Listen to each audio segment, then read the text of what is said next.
বাবাকে ধরে নিয়ে যাচ্ছে পুলিশ। কাঁদতে কাঁদতে বাবাকে বাঁচাতে পুলিশের সাথেই ছুটছে 7 বছরের ছোট্ট মেয়ে। কান্নার মধ্যেই অব্যক্ত ভাষায় পুলিশকে বলার চেষ্টা করছে বাবাকে ছেড়ে দাও। বাবাও জড়িয়ে ধরলো মেয়েটিকে। এরই মধ্যে বাবার গাল ঘেঁষে একটি থাপ্পড় পড়লো শিশুটির মুখে।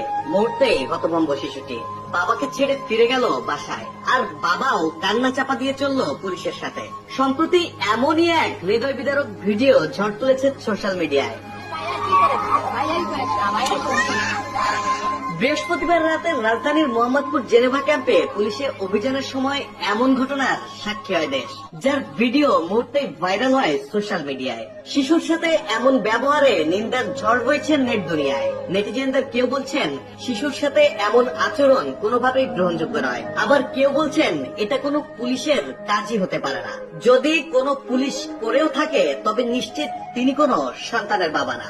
দৃঢ় বন্ধনের আস্থায় শক্তিশালী স্টিলের আরেকটি নাম জেডেসার।